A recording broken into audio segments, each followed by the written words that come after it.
औज़ुबिल्लाहिमिनश्शैतानिर्रजीम बिस्मिल्लाहिर्रहमानिर्रहीम। बेटा आज का हमारा टॉपिक है आयन्स एंड इट्स टाइप। सबसे पहले बेटा हमारे पास हर वो चीज़, हर वो एटम जिसके ऊपर चार्ज हो, खा पॉजिटिव चार्ज हो खा नेगेटिव चार्ज हो, हम उसे आयन का नाम देते हैं। इसका मतलब है कि आयन दो किस्म का होता है, एक पॉजिटिव जिसे हम कैटायन का नाम देते हैं और दूसरा नेगेटिव जिसे हम एनायन का नाम देते हैं। तो आयन सबसे पहले डिफाइन करेंगे, define ion, define ion. Sir ion क्या होता है? तो sir any species which carry, any species which carry either positive or negative charge on it। हर वो चीज जिसके ऊपर पॉजिटिव या नेगेटिव चार्ज हो, हम उसे आयन का नाम देंगे। फॉर एग्जाम्पल सोडियम, इसके ऊपर +1 चार्ज है, कैल्शियम +2 चार्ज है, एल्यूमिनियम +3 चार्ज है, Sn +4 चार्ज है एंड सो ऑन। इसी तरह क्लोरीन पे -1 चार्ज है हमारे पास, और इसी तरह फ्लोरीन -1 चार्ज है, आयोडीन -1 चार्ज है। तो ये बेटा किसी भी चीज के ऊपर अगर कोई चार्ज आ जाए तो हम उसे आयंस का नाम देते हैं। बेटा चार्ज हमारे पास दो किस्म के हैं, पॉजिटिव और नेगेटिव। बेटा वो तमाम आयन जिनके ऊपर पॉजिटिव चार्ज हो, हम उसे कैटायन का नाम देते हैं।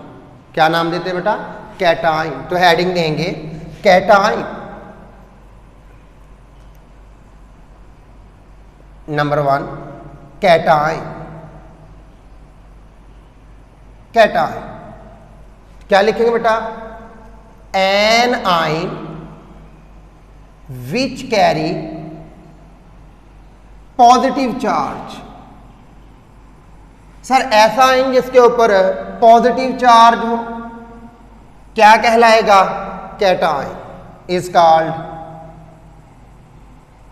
कैटायन। फॉर एग्जाम्पल ये जो ऊपर एग्जाम्पल लिखी है इनमें से कोई भी आप पुट कर सकते हैं। सोडियम +1, कैल्शियम +2, एल्यूमिनियम +3, टिन +4, ये सारे का सारे क्या है बेटा हमारे पास? कैटायन। अब बेटा हमारे पास नेक्स्ट क्वेश्चन ये है कि सर कैटायन बनता कब है? Formation of cation. हेडिंग क्या आ जाएगी बेटा? Formation of cation. तो बेटा हमारे पास ये देखिएगा, जब भी हम किसी एटम को स्टडी करते हैं तो हम कहते हैं कि उसका सेंट्रल पार्ट जो है वो न्यूक्लियस है। इलेक्ट्रॉन उसके इर्द गिर्द सर्कुलर क्वांटाइज्ड ऑर्बिट के अंदर मूव करते हैं। ये रहे इलेक्ट्रॉन। बेटा जिस वक्त आप किसी भी एटम को हीटअप करोगे या इसे एनर्जी प्रोवाइड करोगे, न्यूक्लियस और इलेक्ट्रॉन के दरमियान फोर्स ऑफ अट्रैक्शन वीक हो जाएगी। ये एक चार्ज है। जब आप एनर्जी प्रोवाइड करोगे तो बेटा इस न्यूक्लियस और इस इलेक्ट्रॉन के दरमियान जो फोर्स ऑफ अट्रैक्शन है वो क्या हो जाएगी? वीक, जिसकी वजह से इलेक्ट्रॉन एनर्जी को गेन करेगा और यहां से बेटा लो एनर्जी ऑर्बिट से ये आगे मूव करेगा, और हीट देते हैं तो बेटा बाहर की तरफ ये मूव करेगा। जब आप इसे हीटअप करेंगे, न्यूक्लियस और इलेक्ट्रॉन के दरमियान फोर्स ऑफ अट्रैक्शन कम होने से ये इलेक्ट्रॉन न्यूक्लियस से दूर चला जाएगा, इतना दूर कि न्यूक्लियस और इस इलेक्ट्रॉन के दरमियान किसी भी किस्म की फोर्स ऑफ अट्रैक्शन मौजूद ना रहे।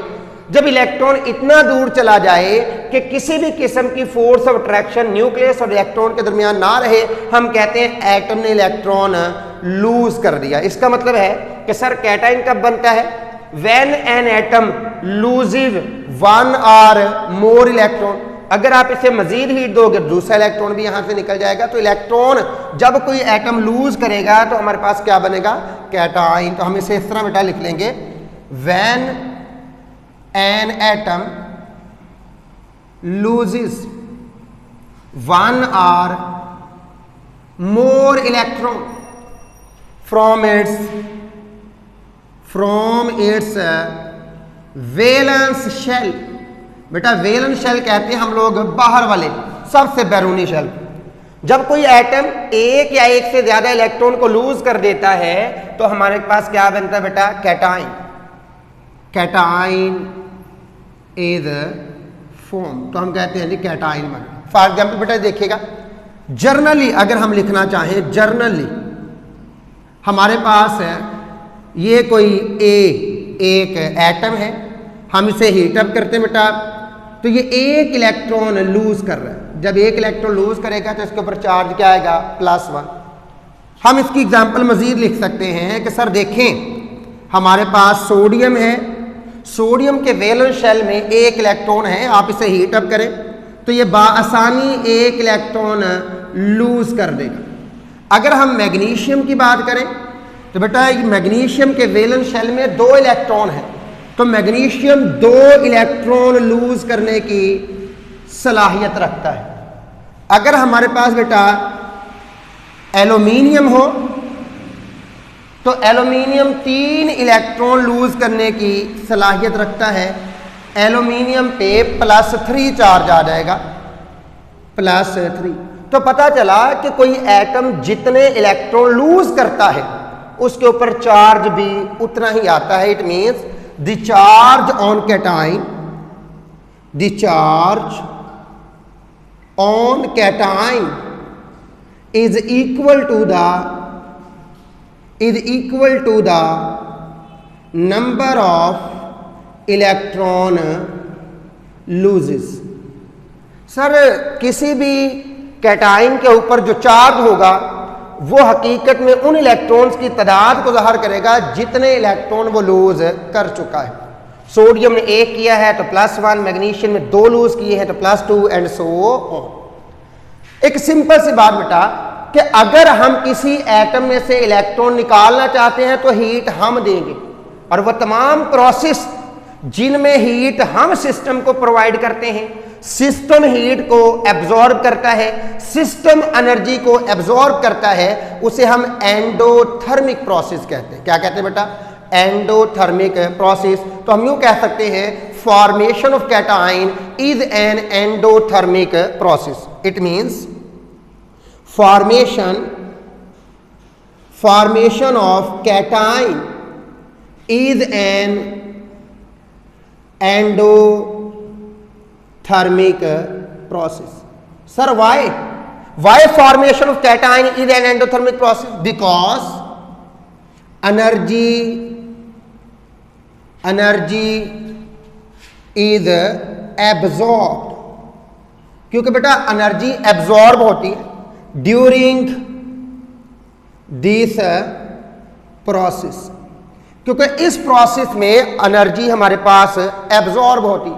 And those process in which heat or energy absorb is called endothermic process. तो इसलिए बेटा फॉर्मेशन ऑफ कैटाइन हमारे पास हमेशा क्या होगा, एंडोथर्मिक। और अगर एंडोथर्मिक की आपने डेफिनेशन लिखनी हो तो क्या लिखेंगे, those reaction, those processes in which heat is absorbed is called endothermic process। फिर बेटा हमारे पास एक और क्वेश्चन अराइज हो जाता है, वो ये है कि कौन से एटम कैटाइन बनाएंगे। तो बेटा याद रखिएगा जितने भी मेटल दुनिया में मौजूद हैं वो सारे के सारे कैटाइन बनाएंगे। क्यों? क्योंकि मेटल कहते ही उसको हैं जो इलेक्ट्रॉन लूज करने की सलाहियत रखता है। It means metal always form cation, it means metal always form cation. तो यहां पे लिख लेते हैं कि sir metal always form cation. तो मेटल हमेशा क्या बनाएगा बेटा, कैटाइन बनाता है, क्योंकि मेटल कहते ही उसे हैं जो इलेक्ट्रॉन लूज करने की सलाहियत रखता है। नेक्स्ट बेटा हमारे पास दूसरी टाइप है एनाइन यानी कि negative ion. Sir negative ion क्या होते हैं? तो हम डिफाइन कर लेते हैं कि सर डिफाइन एनाइन। बेटा नेगेटिव आयन को क्या कहा जाता है? एनाइन। तो डेफिनेशन लिखेंगे एनाइन विच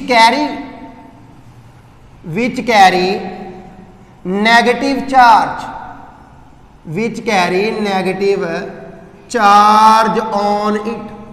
सर ऐसा आयन जिसके ऊपर नेगेटिव चार्ज हो हम क्या नाम देंगे? एनाइन। अब एनाइन बेटा हम लोग एग्जाम्पल इसके लिए लिख सकते हैं। फॉर एग्जाम्पल हमारे पास क्लोराइड है, ब्रोमाइड है, आयोडाइड है, एक्सेट्रा। ये सारे के सारे बेटा हमारे पास क्या है? एनाइन। हम जर्नली लिख सकते हैं, जर्नली हमारे पास ये कोई एलिमेंट है बी, एटम है बी, ये इलेक्ट्रॉन को क्या कर रहा है बेटा? गेन कर रहा है। जब इलेक्ट्रॉन को गेन करेगा तो बेटा इसके ऊपर चार्ज क्या आ जाएगा? -1। यहां पे बेटा क्या था? इलेक्ट्रॉन लूज करता है, तो यहां पे इलेक्ट्रॉन को गेन करेगा। इलेक्ट्रॉन की तादाद बढ़ जाएगी, वो आप ऊपर एक्सपोनेंशियल फॉर्म में लिख देंगे, तो सर ये चार्ज की फॉर्म में यहां पे लिखा जाएगा। हम इसे एग्जाम्पल ड्रा कर सकते हैं कि सर हमारे पास क्लोरीन है, क्लोरीन एक इलेक्ट्रॉन गेन करेगा तो इसके ऊपर -1 चार्ज आ जाएगा। हमारे पास सल्फर है, 2 इलेक्ट्रॉन गेन करेगा तो -2 चार्ज आ जाएगा। हमारे पास ऑक्सीजन है, ऑक्सीजन जब एक इलेक्ट्रॉन गेन करेगा तो ऑक्सीजन पे -1 चार्ज आ जाएगा। तो पता चला कि कोई एटम जितने इलेक्ट्रॉन गेन करता है उतना ही उसके ऊपर चार्ज होता है। तो हम यहां पे लिख सकते हैं the charge on an A9, the charge on A9 is equal to the number of electron gain in its valence shell। इधर देखिएगा बेटा जरा, हमारे पास है फॉर एग्जाम्पल ये कोई एटम है, ये उसका न्यूक्लियस है, ये उसका वैलेंस शेल है। जब हम किसी एटम में इलेक्ट्रॉन दाखिल करते हैं तो हकीकत में प्रोसेस क्या होता है कि ये न्यूक्लियस इस इलेक्ट्रॉन को अपनी तरफ अट्रैक्ट करता है। जब ये इलेक्ट्रॉन इसकी तरफ अट्रैक्ट होगा तो बेटा एनर्जी क्या होगी? रिलीज। एनर्जी क्या होगी? रिलीज। और वो तमाम प्रोसेसेस जिनमें एनर्जी रिलीज होती है एक्सोथर्मिक कहलाते हैं। क्या कहलाते हैं बेटा? एक्सोथर्मिक। खैर हम इसे लिखते हैं, दोबारा देखिएगा कि जब किसी एटम के वैलेंस शेल में हम इलेक्ट्रॉन ऐड करते हैं तो बेटा न्यूक्लियस और आने वाले इनकमिंग इलेक्ट्रॉन के दरमियान फोर्स ऑफ अट्रैक्शन पैदा हो जाती है, जिसके नतीजे में एनर्जी रिलीज होती है। तो हम यूं कह सकते हैं कि सर जब भी इलेक्ट्रॉन दाखिल होगा, एक इलेक्ट्रॉन दाखिल होगा तो एनर्जी क्या होगी? हमारे पास रिलीज होगी। लेकिन बेटा जब एक इलेक्ट्रॉन दाखिल हो जाएगा, इसी की बात कर लेते हैं, यहां पे चार्ज कौन सा आ जाएगा? नेगेटिव। अगर आप इस यूनी नेगेटिव, क्योंकि एक इलेक्ट्रॉन एक चार्ज आएगा बेटा, इसके ऊपर -1 चार्ज आएगा, अगर आप इसी में दूसरा इलेक्ट्रॉन दाखिल करने की कोशिश करोगे तो बेटा ये जो ऑलरेडी प्रेजेंट इलेक्ट्रॉन है ये इनकमिंग इलेक्ट्रॉन को, आने वाले इलेक्ट्रॉन को क्या करेगा? रिपेल। तो यहां पे रिपल्शन पैदा हो जाएगी। जब यहां पे रिपल्शन पैदा हो जाएगी तो इलेक्ट्रॉन एटम के वैलेंस शेल में दाखिल नहीं हो सकता। बेटा इस रिपल्शन को खत्म करने के लिए हम लोग एनर्जी प्रोवाइड करेंगे। हम इस इलेक्ट्रॉन को पुश करेंगे कि ये इसके वैलेंस शेल में दाखिल हो जाए। ये जो एनर्जी हम देंगे, यहां से बेटा एनर्जी हम देंगे तो ये फिर क्या कहलाएगा? एंडोथर्मिक। फिर क्या कहलाएगा? तो ये क्या था? एक्सोथर्मिक। एक्सोथर्मिक क्योंकि एनर्जी क्या हुई थी? रिलीज। तो पता चला कि यूनी नेगेटिव आयन बनना एक्सोथर्मिक है, लेकिन डाई नेगेटिव आयन बनना फिर क्या बन जाता है? एंडोथर्मिक। तो हम यहां पे लिख सकते हैं कि sir formation of anion, formation of uni negative ion is always endothermic. Why? because when an electron is added in the valence shell of neutral atom, force of attraction develop and energy is released. Forces of attraction किसके दरमियान बेटा?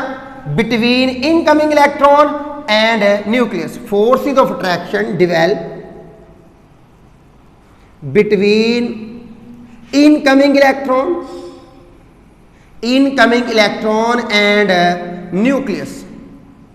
तो sir incoming electron और nucleus के दरमियान forces of attraction develop हो जाती हैं. As a result heat is release. As a result energy release, and process in which heat release, in which energy release is called endothermic. And process in which energy released is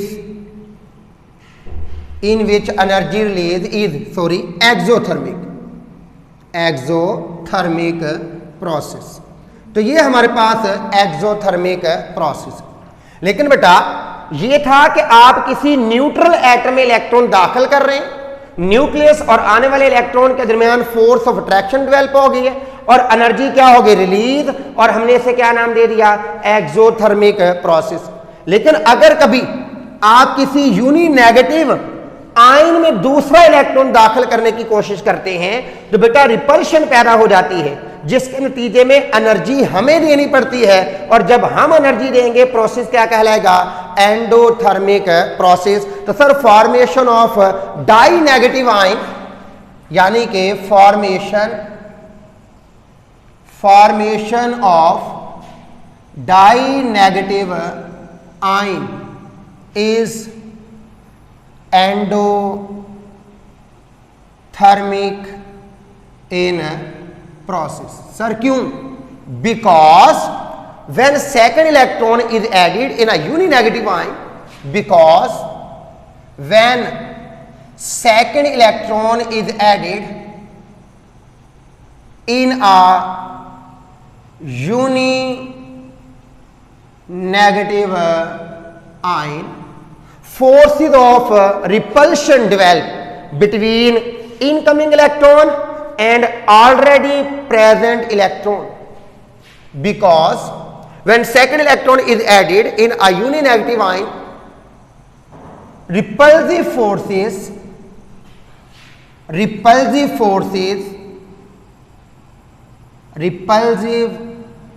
forces develop between incoming electron and valence shell electron. तो बेटा जब forces of repulsion develop हो जाएंगी, energy is given to the system to overcome this repulsion. So energy is given to the system, energy is given to the system क्या करने के लिए बेटा? To overcome this repulsion. तो sir इस repulsion पे ओवरकम करने के लिए हम लोग एनर्जी देंगे.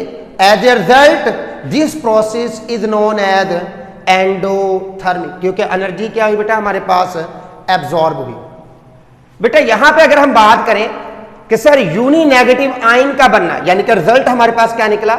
यूनी नेगेटिव आयन का बनना. यूनी नेगेटिव आयन का बनना हमारे पास क्या कहलाता है? Exothermic process. लेकिन डाई नेगेटिव आयन का बनना हमारे पास एंडोथर्मिक प्रोसेस होता है। और यहां से बेटा अगर हम कंपेयर करें एनाइन को और कैटाइन को, तो मैंने यहां पे लास्ट में लिखा था कि मेटल ऑलवेज फॉर्म कैटाइन, लेकिन बेटा non metal always form A9. यानी कि नई चीज आपके पास आ गई कि सर नॉन मेटल्स ऑलवेज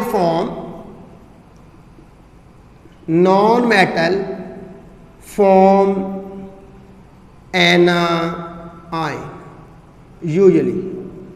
आमतौर पे नॉन मेटल क्या बनाएंगे बेटा, एनाइन बनाएंगे। अगर बेटा हम पीरियोडिक टेबल को स्टडी करें तो हमारे पास सबसे ज्यादा एलिमेंट जो पीरियोडिक टेबल में पाए जाते हैं वो मेटल है। और हमने पढ़ा है कि मेटल क्या बनाना पसंद करते हैं, कैटाइन। लिहाजा दुनिया के अंदर जो कैटाइन है वो अबंडेंटली पाए जाते हैं और एनाइन की तादाद कम है। यानी कि सिंपली कि सर कैटाइन दुनिया में ज्यादा पाए जाते हैं और एनाइन हमारे पास कम पाए जाते हैं। ठीक हो गया बेटा। अब बेटा हमारे पास कुछ आयन ऐसे हैं जो ग्रुप ऑफ एटम्स पे मुश्तमिल होते हैं। किस पे मुश्तमिल होते हैं बेटा, ग्रुप ऑफ एटम्स पे। देखिएगा जरा, यानी कि ion consist of group of atoms. Sir ऐसे आयन जो एक से ज्यादा एटम पे मुश्तमिल हो। मसलन ये देखिए बेटा जरा, मेरे पास है H3O पॉजिटिव, मेरे पास है NH4 पॉजिटिव, ये हाइड्रोनियम आयन है, ये मेरे पास अमोनियम आयन है। ये दोनों कैटायन है, लेकिन बेटा इनमें एक से ज्यादा एटम मौजूद है। दूसरी तरफ देखिएगा, मेरे पास बेटा कार्बोनेट है CO3 -2, मेरे पास बेटा नाइट्रेट है -1, मेरे पास सल्फेट है -2। तो बेटा ये सारे के सारे जो आयन मैं लिख रहा हूं they composed of more than one atom. तो सर इनको हम कहते हैं कि sir ion consist of group of atom. Sir ऐसे आयन हैं जो ग्रुप ऑफ एटम पे मुश्तमिल होते हैं। अगर बेटा हम इनको स्टडी करें तो sir they are large in abundant, इनकी तादाद दुनिया में ज्यादा है। जबकि cationic ion which consist of group of atom they are rare, ये कम पाए जाते हैं। दे आर कॉमन, ये आपको आम मिल जाएंगे आसानी से। अब बेटा हमारे पास क्वेश्चन ये है कि क्या इन्होंने इलेक्ट्रॉन लूज किया है या इन्होंने इलेक्ट्रॉन गेन किया है।